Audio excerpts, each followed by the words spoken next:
I'm Margot Politis. Welcome to Study English IELTS Preparation, where we look at the skills you'll need to write, read, speak and listen to formal academic English. In today's episode, we're talking about pronouns. We'll also have a quick look at homonyms and then take some time to practice using suffixes. But first, we're going to watch a clip about people who suffer from eye problems. The people in this community live far from the city, so it's hard for them to get medical treatment. They have no access to specialists at all, and they cannot travel because they are poor, and most of them have cataract and they are blind because of cataract, which is preventable. The resources aren't here really to take care of them. It would mean a major upheaval if they got to the stage where they couldn't be taken care of here. They would have to leave their home, their friends, their family and go somewhere where they could be cared for, which is miles away in remote communities. The professor is talking about the access of residents in the Mora community to eye specialists. He talks about the residents by using the pronoun they. Pronouns are words that can take the place of nouns. They're words like I, you, they, who, or what. We can use pronouns in a number of different ways, and they take several different forms. They can act as subjects, objects, or possessives.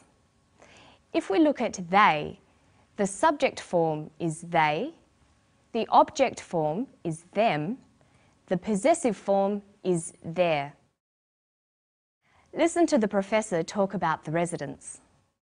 They have no access to specialists at all, and they cannot travel because they are poor, and most of them have cataract and they are blind because of cataract, which is preventable. Here, they is used as the subject of the sentence. Did you notice that the subject and verb agree in number? They're both plural. The professor always says they have or they are. Let's listen to the clip once more. Most of them have cataract and they are blind. The resources aren't here really to take care of them. Both the speakers use the pronoun them after the preposition of. Most of them take care of them. Let's see how we can use them with other prepositions. We can say of them, to them, by them, for them, in them, on them, with them, or at them. Now listen for the possessive form of they, their. They would have to leave their home, their friends, their family and go somewhere where they could be cared for, which is miles away in remote communities. Here, their functions as a possessive adjective. It describes ownership. Their is used to talk about things that belong to the eye patients. The patient's homes, their homes. The patient's friends, their friends. The patient's families, their families. So there are three forms pronouns take. The subject form, like they, the object form, them, and the possessive form, their.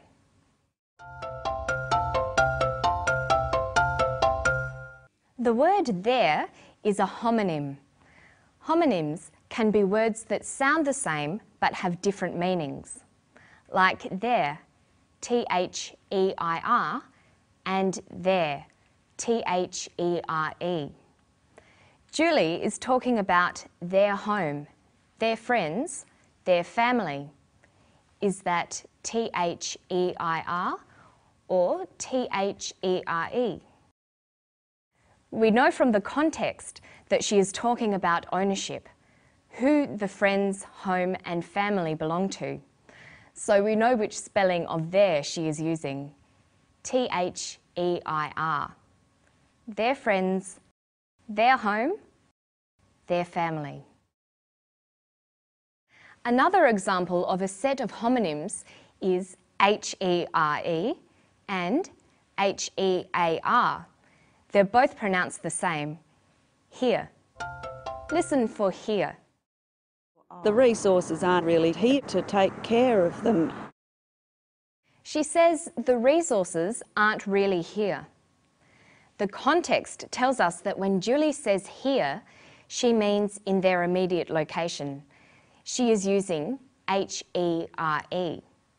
The resources aren't really here. There are two different types of homonyms. The ones we've looked at so far are called homophones because they sound the same even though they are spelt differently. Some other examples of homophones are sight and sight, sail and sail, fair and fair, and through and through. So homophones are words that are spelt differently but sound the same. Another type of homonym is a homograph. Homographs are words that are spelt the same, but in different contexts, the word will be pronounced differently. Some common examples are read and read, wind and wind, live and live. Let's try an exercise about homographs. How would you pronounce the word in bold? She read the instructions carefully. We've already seen how some words are pronounced differently depending on their context and function. And when we looked at they, them and their, we saw how the form of some words will change depending on the context and function. Another way that words can change is by adding suffixes. Suffixes can be used to create a new word with a new function and meaning. First, listen for the suffix able. They have no access to specialists at all and they cannot travel because they are poor, and most of them have cataract and they are blind because of cataract, which is preventable. Cataracts are preventable. By adding the suffix able to the verb prevent, we form the adjective preventable, meaning able to be prevented. We can add the suffix able to a number of other words to form similar adjectives. For example, read becomes readable, count becomes countable, and recognise becomes recognisable. There are many other common suffixes in English. Learning suffixes is a quick way to expand your vocabulary. Let's take a look at two other common suffixes, ist and ism. We can use ist when we talk about the people who do certain jobs. So you could be a journalist, a chemist, a geologist, or a psychologist. We use the suffix ism to talk about beliefs, ideologies, or movements. For example, Buddhism, modernism, realism, or Marxism. And the people who believe these ideas can sometimes be described by adding the ist suffix.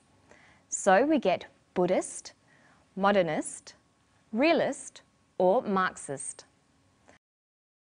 So let's take a look back over what we've learned today. We've looked at how words change according to their function and context. First, we've looked at pronouns and the different forms they take: subject, object, and possessive.